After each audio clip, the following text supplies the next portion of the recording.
NFL Network presents America's Game, a countdown of the 20 greatest Super Bowl champions. And now, number 14.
Success is often described as a journey, a humble beginning with an improbable ending. On November 12, 1990, the Washington Redskins began their journey. But their start was not humble. It was horrifying. A coach always has a dreaded fear. And the dreaded fear, for me, was that game. Boy, what an unfortunate night for the Redskins, who have been battered tonight. Helpless. Redskins are helpless.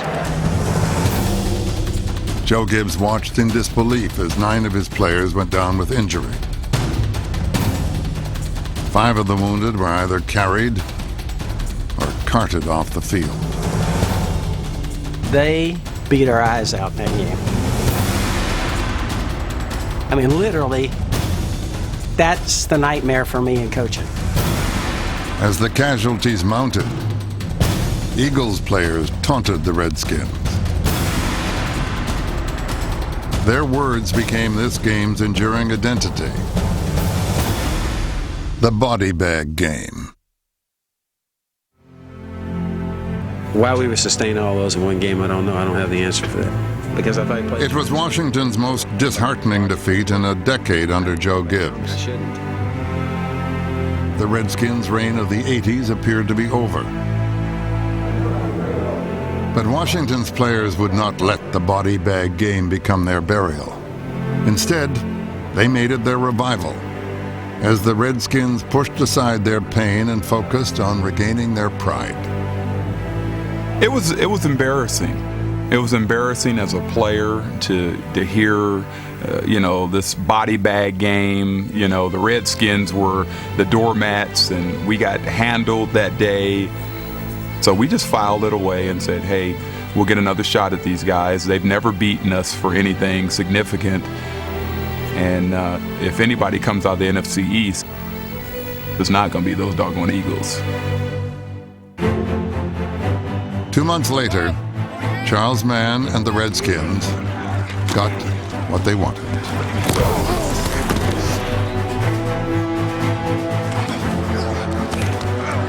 Our guys had tremendous pride. We went back up there, and I think it's one of the best efforts I've ever had out of a football team. We're playing the Philadelphia Eagles. They handled us in the game prior, and now we get a shot back at them.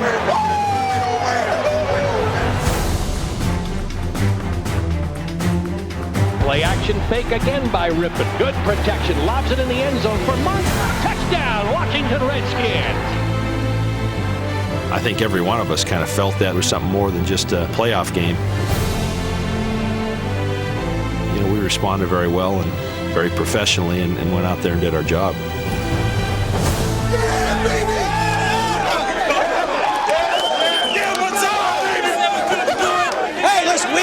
Win with style, man.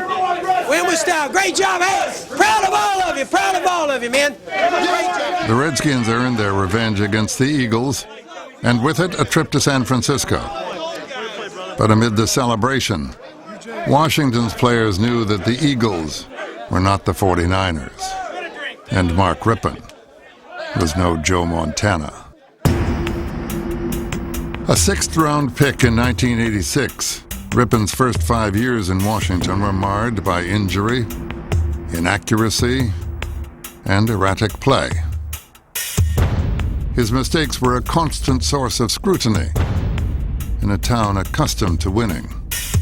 Let's face it, he's going to be judged here with the Redskins if he can win a Super Bowl, because that's what other quarterbacks here have done. And so he's going to be judged on that. But by the time the Redskins arrived in San Francisco, Rypien's teammates had already reached their decision. We knew we weren't going to win it. We knew we weren't good enough. And the number one guy is Mark Rypien.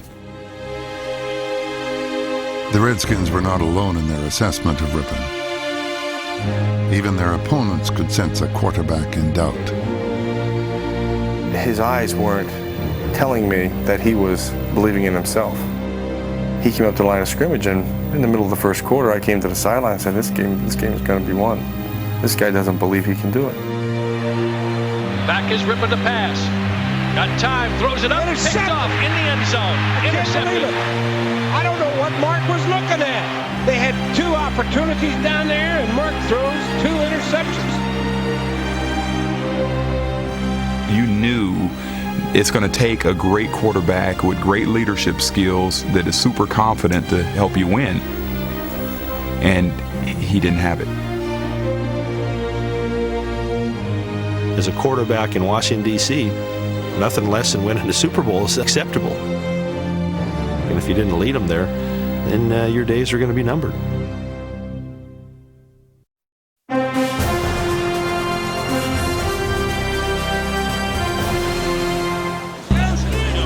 Good luck today. Washington Redskins owner Jack Kent Cooke was a billionaire businessman who set the highest of standards. When Joe Gibbs arrived in 1981, he immediately lived up to them. Over the next 6 years, the Redskins made the playoffs 5 times, won 3 NFC championships, and captured 2 Super Bowl titles. Unfortunately, Gibbs' run of success spoiled his owner. Cooke now expected every season in Washington to be a Super Bowl season. I am in a state of ecstasy. Never mind that nonsense about euphoria and so on. It is sheer, unadulterated, uncompromising ecstasy. But for 3 straight years, the Redskins fell short of their owner's expectations.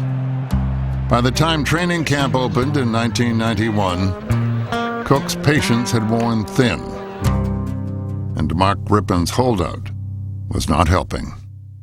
Mark's deal was up. He wanted a new deal and set out for a little bit there in camp. And I think, obviously, Mr. Cooke being the owner, why isn't he here? All those kinds of things. Irritated by Rypien's absence, Cooke lashed out. The bloody idiot received the message loud and clear.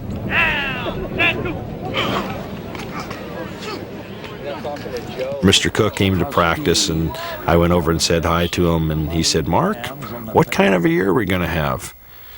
He says, "Well, we're going to try to take it all the way this year." "Well, God bless you then, Mark. Go out and do it." This looks like something I'd do. He gets the Mighty Blockhead Award here. In the preseason, Mark Rypien was still the same quarterback, surrounded by the same questions. After the Redskins stumbled to a 1-3 preseason record, Cooke decided he had seen enough. He pointed that little finger at me like he would do, and he goes, "You have messed this thing up." He goes like that, and I kind of was taken back. I says, in what way is that? He goes, "I'll tell you one thing. You kept too many guys on this team that are old, okay?" And then he goes, "Now you take Jimmy Johnson down there. He's doing it the right way, okay?" And he stuck that finger at me again. Well, now I get the veins kind of pop in my neck. And he goes, "I just got bought out of this company, and I got $18 million, and I got to figure out what to do with it on taxes." He says, "I'm going to go try and make some money, and so you guys can throw it away." And then, of course, in his usual way, he went like this. He goes, I'm not going to mess you up. You got to do what you think, but I'm telling you, this is what I think. You know what I mean? He gave me that with the finger. And I said, yes, sir, Mr. Cook, I got it. Every year I start off, and I got an owner that says we're going to the Super Bowl. All the fans say we're going to the Super Bowl. And on Sundays when I go in there, it should be the happiest day of a lot of people's lives. You know, the fans are out there throwing Frisbees, they're eating hot dogs and stuff, and I feel like I'm going to throw up. By the start of the 1991 season, Jack Kent Cooke had openly challenged both his coach and his quarterback. In Week 1, Joe Gibbs and Mark Rippon responded with a performance guaranteed to please even the most demanding owner.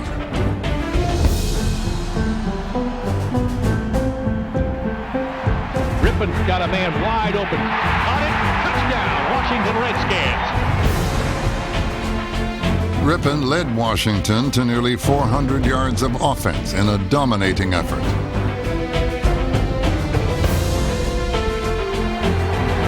Gauge Mark Rippon's performance tonight. I think he's been outstanding.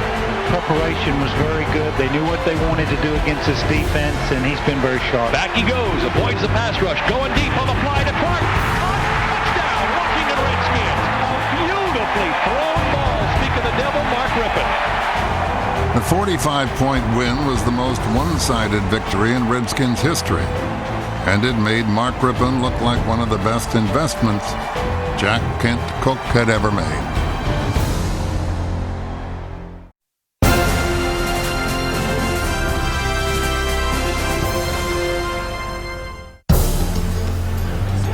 Before the start of the 1991 season, Redskins owner Jack Kent Cooke had upset his head coach by praising Jimmy Johnson and the youth movement in Dallas.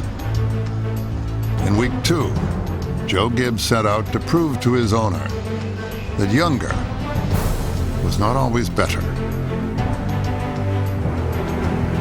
For a second straight week, Gibbs successfully orchestrated his offense. You know, speed is great. Yeah, speed should be good. Speed should be great on it. But when it came to his defense, Gibbs chose to delegate. Joe was the offensive guru, and he oversaw the offense, and that's where he needed to stay. And Richie Pettibone was a defensive guru and handled the defense, and that's where he needed to stay. I always, with Rich and those guys, I'd always walk down there, and the only thing I'd ever say is, please stop them. That's the only thing I could help with. Richie Pettibone, being as smart as he was, he had a scheme for everything. And you just watching these guys come in and out. We had the nickel defense, the dime defense, the penny defense. As they were switching players in and out, I was the one that never left the field. And so I started depending on myself that I needed to be the leader that these guys expect me to be. In the battle of youth versus experience, Charles Mann won the fight, and the Redskins won the game. Washington erased an 11-point deficit and captured their second win. But the following week, the 9-year veteran who never missed a play almost missed the game. That way, and hopefully we can come out on the winning end of the stick. That night, I went to the Dulles Airport Marriott where we stayed the night before the games, and at 12 midnight, my phone rings, and I just naturally reached over and grabbed the phone, and it was Joe Gibbs. And he says, Charles? I said, yeah. He said, I got a call from your wife. And I said, yeah? He said, she's in labor. I hung up the phone and was gone. And Cameron Wesley Mann was born at 6'42", 7 pounds, 2 ounces. I hadn't had very much sleep, not other than nodding off and on every now and then. And I was so excited about the fact that we just had a son. Baby Cameron, can you read that?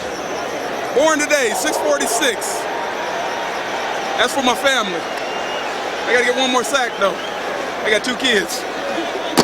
After that, I'm through. Mann delivered, turning in his finest performance of the season. After 3 games, Washington was in possession of an unbeaten record while Mann embraced a few memories of his own. I had 2 sacks, a forced fumble, a recovered fumble, and, we clobbered the team. So, it was all in around a great day, and I raced back to the hospital afterwards. And, you couldn't have wrote a script any better than that.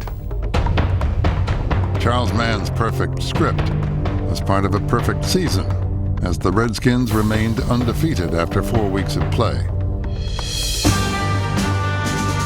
Against Philadelphia, the Redskins' second all-time sack leader added to his tally by overpowering the Eagles in a 2-sack performance.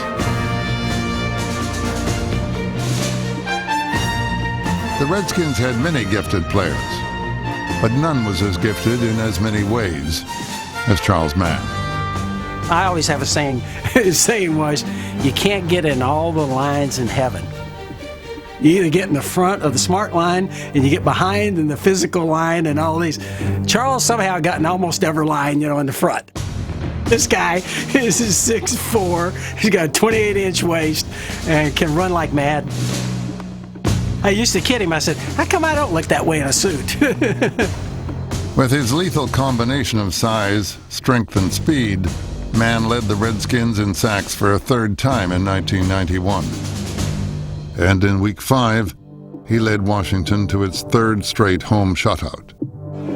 We still got a lot of good football ahead of us, and we just hope we can stay injury-free and keep playing the kind of excited, motivated football that we played today.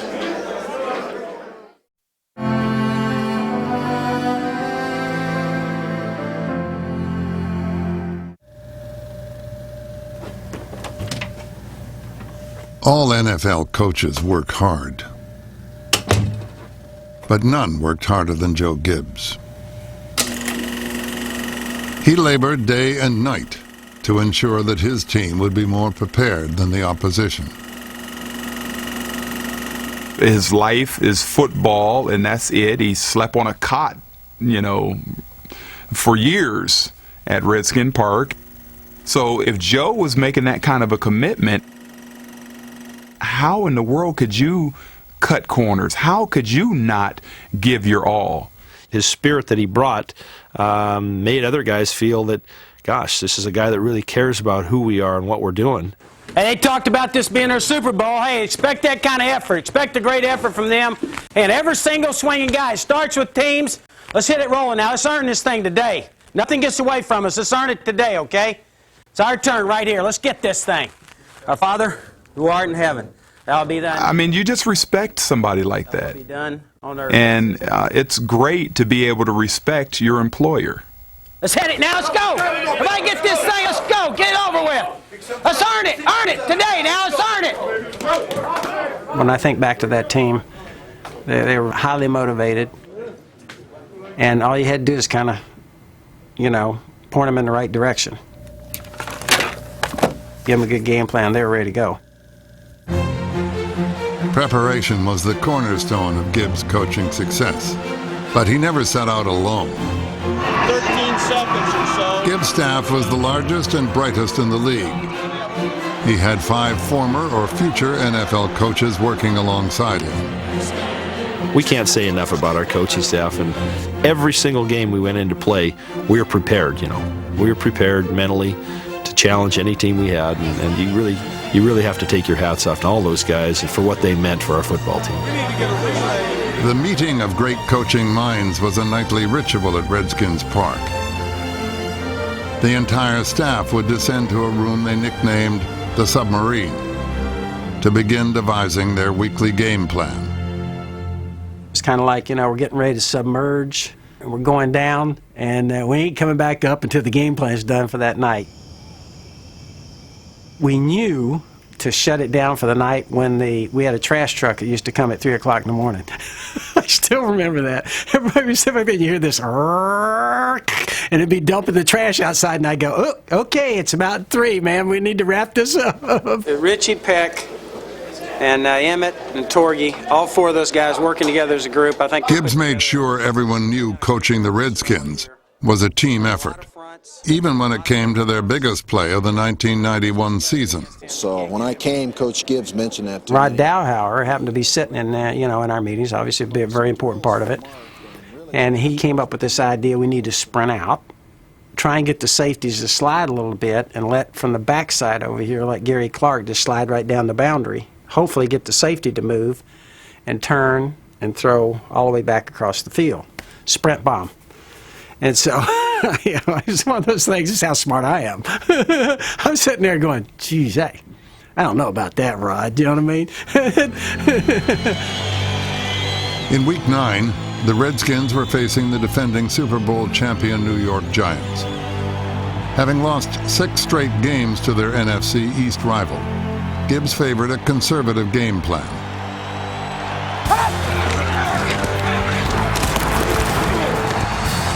But after a horrible start by the Redskins' offense, Gibbs knew his game plan had to change. You know, he was always so good at coming in there during halftime and figuring out a way we can adjust and make adjustments to try something and see if we could, get out of our doldrums and maybe get something going.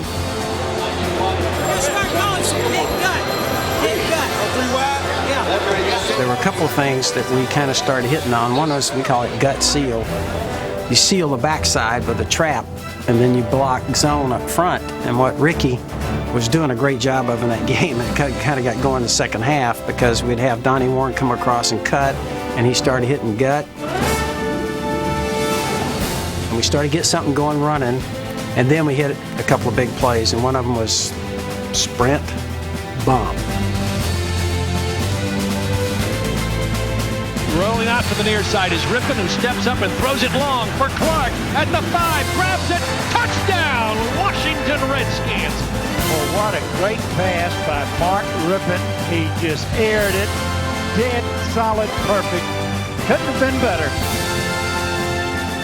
If one play epitomized the Redskins' success in 1991, sprint bomb was that play. The coaching staff had the brains to conceive it, Joe Gibbs had the guts to call it, and Mark Rippon had the arm to throw it. It was a perfect opportunity, sprint bomb, and once I threw it, I said, it's all over with. This is it.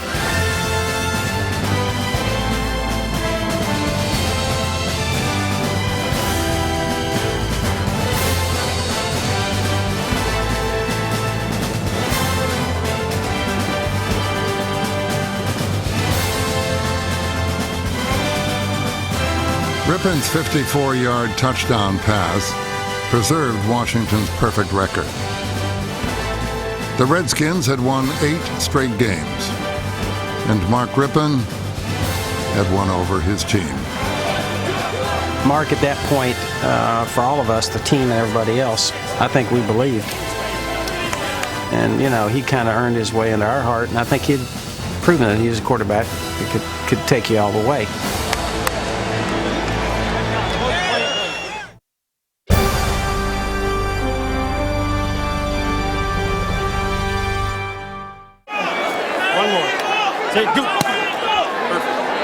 Hi, hon. How you doing? How are the kids?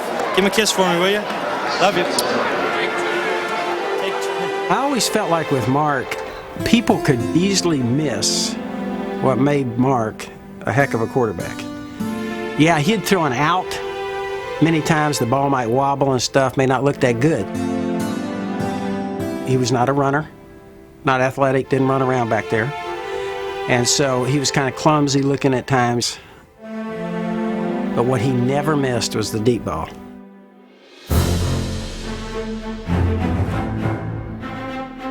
Man, I'm going to tell you, that deep thing there, he could hit it.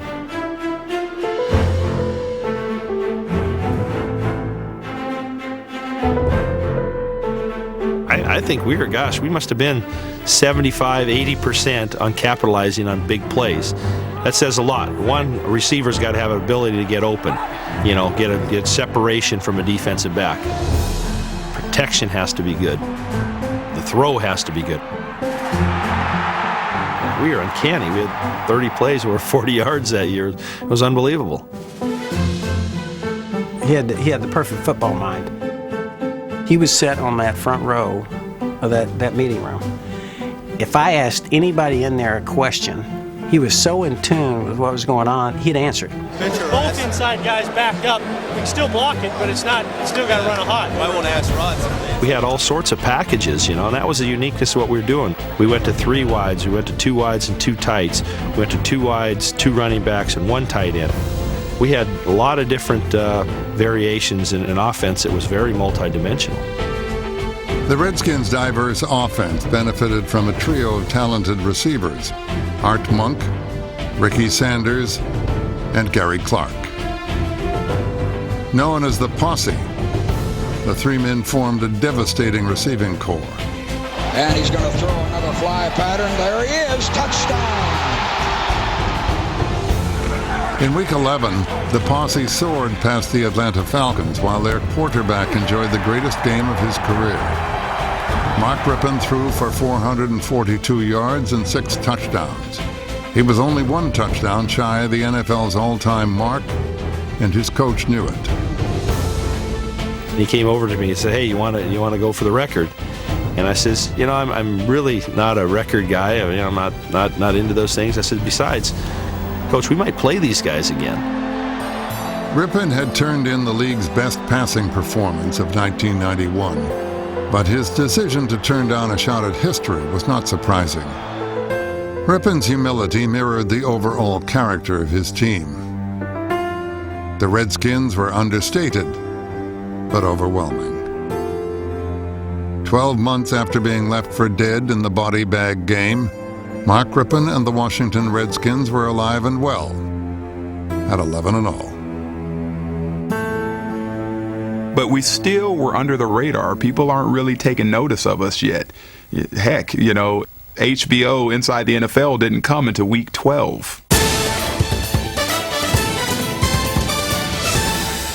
The thing that everybody's talking about is, can this team go undefeated? You were on that undefeated team. Is this when the pressure really starts to build? As they look at their schedule, they will honestly say there isn't a team on that schedule that they should lose to. Once they got there, I think we started, letting ourselves dream a little bit. How are you thinking about the undefeated season? We look at them one game at a time. Sure, at home, sitting around with your wife, and, you're saying, hey, wouldn't that be great? It would be a nice thing. But if we don't... I went home that night, and I remember talking to my wife, and I said, gosh, we're going to need a lot of tickets. Can you guys go undefeated? That's a tough question. That's one of the toughest things to do in sports these days. I know Nick's... I think every team that gets to that point would kind of have that, cross their mind. But as happens in sports, the knuckle sandwich was right around the corner. And Aikman runs a draw. Emmett Smith up the middle, 25, comes right to the 20. A block from Martin to the 10. Smith, touchdown, Cowboys! The thing that I believe Joe thought would happen to us, that he thought human nature, people are starting to talk about how great you are. That stuff, it came tumbling in on us. That was kind of like a wake-up call and said, all right, let's back to what we're doing and get back on track. Because, you can have a great as year as you have and do all these wonderful things. But if you don't win now, they're not going to remember you for anything other than you didn't get it done.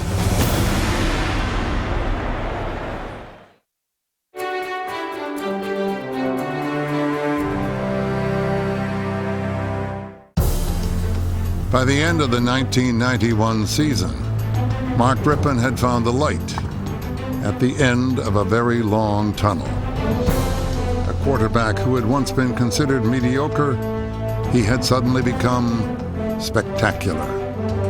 Rypien threw for more than 3,500 yards and led the NFC with 28 touchdowns.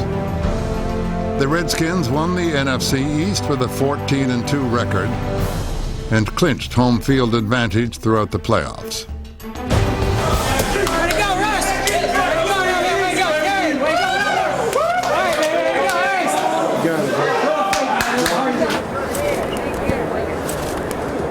Good afternoon from a windy, rainy Washington, D.C., where the Redskins, who have viewed from the top all year long, have suddenly realized how far they could possibly fall.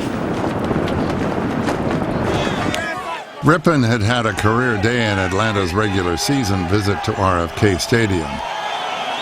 But the Falcons were flying high from an upset win the previous week, and their newfound celebrity had attracted an entourage.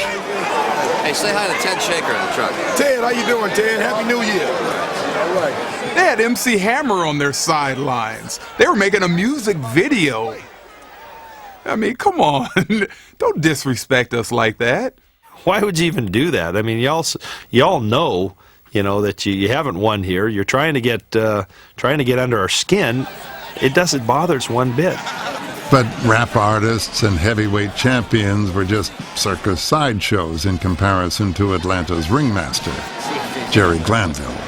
What do you think, Mike? What are they doing? Throwing spirals? Hate when they throw spirals. And I'm thinking to myself, it was so far out of context, like for me. I'm down there paralyzed, I'm ready to throw up. And here's Jerry there. Honest to Pete, he was kind of, he was doing a little dance and stuff. Thanks for coming, really. We thought we were going to leave your ass at the airport. I can't remember him going, are you scaredy? Are you scared? I'm not scared. Are you frightened? I'm fighting. I'm not frightened. I'm fighting. Are you afraid? Never been afraid in your life? Never. I love you. Especially since you've been here. They just totally disrespected us. And we wanted to beat them so bad.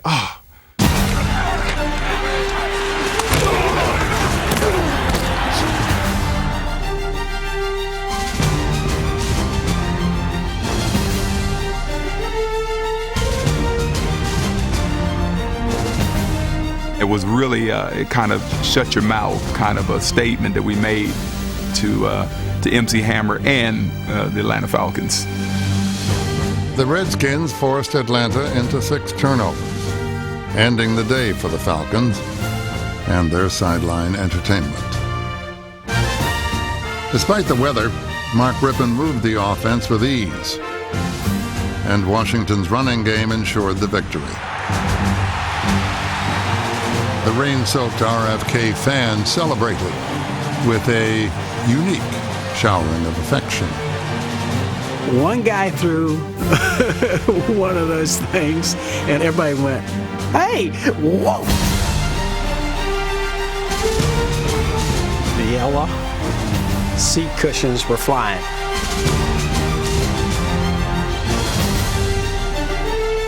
I think it was a great memory for us, and it was a great day, and I think the weather kind of fit us. Everything did. It kind of all went our way. The following week, things continued to go the Redskins' way thanks to a late change in the Lions lineup. I could not believe they had a guy named Conover, a rookie, starting at right tackle. So, I'm just going nuts. Let's go get it. It's out there. The first play, I'm just going to light into him with all my might.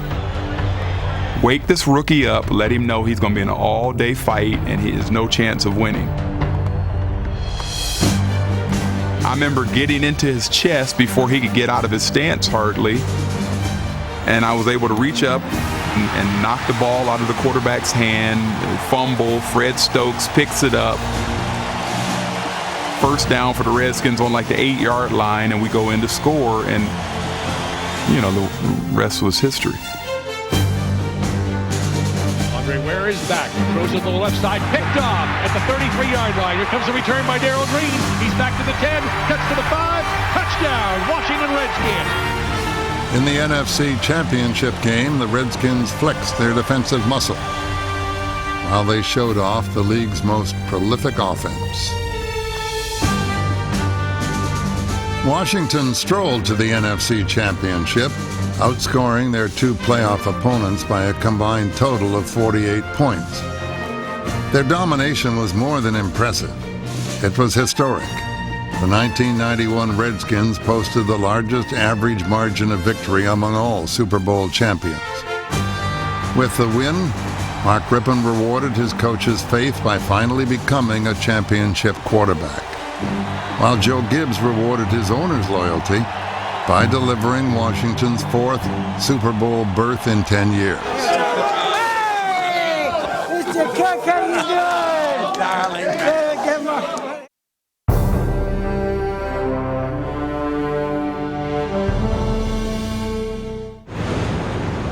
Super Bowl 26. The big game became the big chill. Instead of warm Miami or sunny San Diego, the league took its championship to frigid Minneapolis, Minnesota. The only thing colder than the weather in the Twin Cities was the reception Joe Gibbs gave to the media as his team prepared to face the AFC champion Buffalo Bills. Our week up here, we're going to try and keep as much as we can a regular work week and try and enjoy everything as we go. And like I said, we're excited about being here. Joe had an uncanny knack of brainwashing people. He said the same stuff over and over and over again. Outside, and he's a good receiver. And you're talking about a great quarterback. So on offense, what you got is a problem. They got some tough suckers on that team.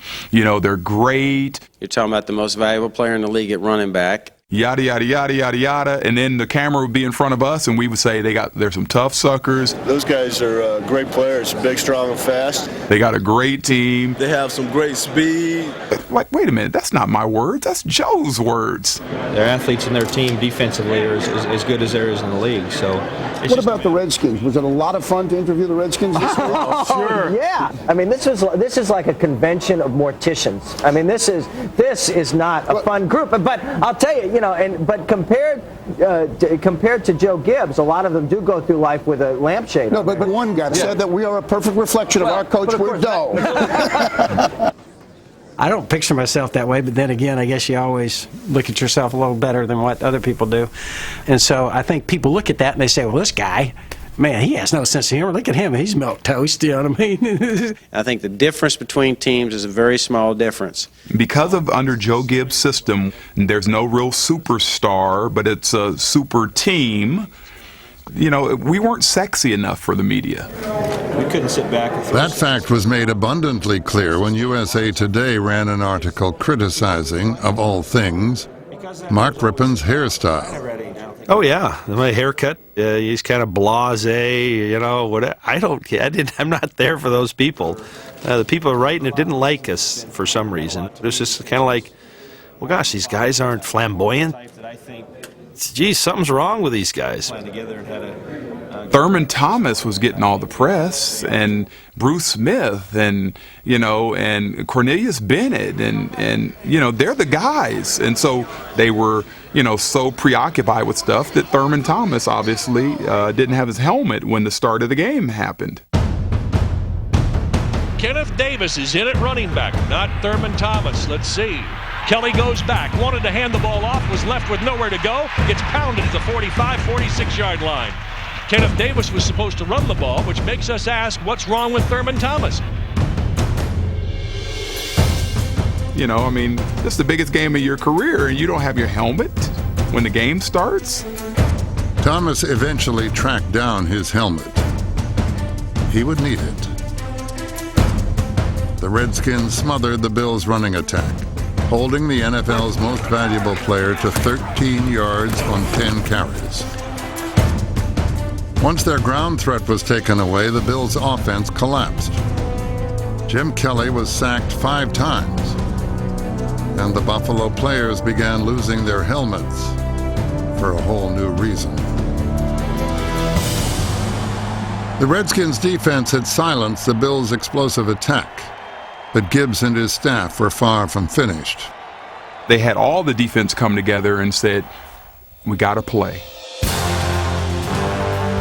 Kurt Gavay, I want you to sit on the H-back, and this guy, you do this, and Wilbur, you do that, and Jim Kelly's going to throw the ball right here. Now, Kurt, you should make the play.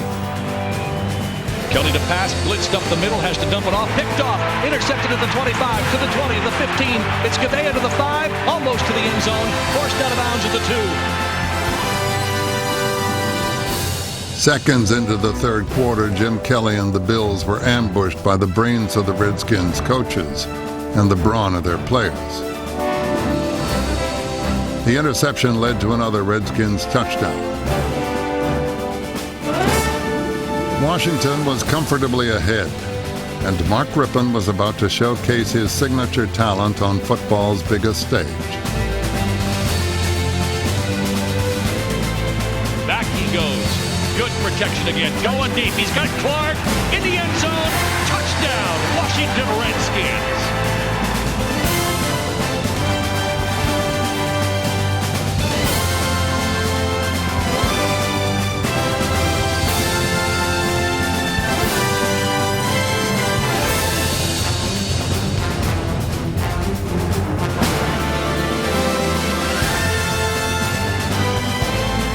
With his bad hair and bizarre celebration, Mark Rippon proved that style points were of no value in the Super Bowl. And I watch that in slow motion. I go, oh my goodness, what is he doing? But that's just the emotions caught me at that time. You know, this is a Super Bowl and we are handing it to him.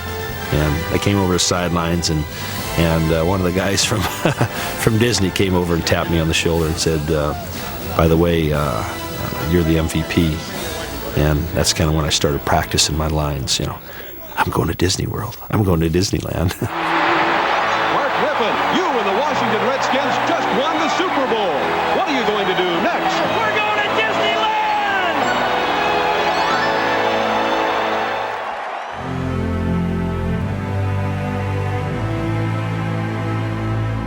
Mark Rippon's fairy tale ending was so fitting.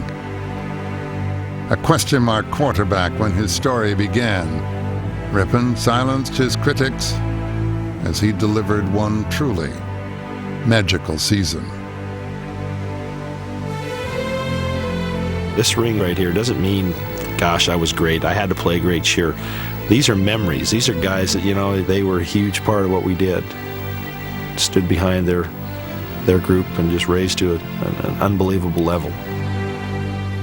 A level that I think is the greatest team that ever played in a Super Bowl. Rippon's tribute to his teammates was returned by the same man who 1 year earlier had been his harshest critic. It reminds me of the success that I had in my career. It also reminds me of the quarterback. So I put on a ring and I think of Mark Rippon. While Joe Gibbs had guided his quarterback's path to his place as a champion, Mark Rippon had helped his coach's journey reach legendary status. Gibbs was now the only head coach in NFL history to win 3 Super Bowl titles with 3 different quarterbacks. I was standing out on the field waiting to do an interview with Charles Mann, and he said something that really struck me. I'll always remember it. Said, gosh, we just won the Super Bowl, but really it was the getting there that really was what made it so special. It's the struggle of getting there. It's not as much having got it, but it's all that going through it, all the obstacles you've had to overcome to get something that hard. Okay, so now here you are. Picture this. You go through this whole year. You win a Super Bowl. You just let out a big sigh of relief. I go out, grab Pat, give her a hug and a kiss. We get in the car, okay? And just before the limo pulls off, this fan grabs the door and jerks the door open, this limo. He knew we were in there, and he goes, "Hey, we got to get them next year, you hear me?" He gives like, I thought to myself, give me 30 minutes, will you? I thought to myself, here we go again. I think that's probably part of a football coach's life.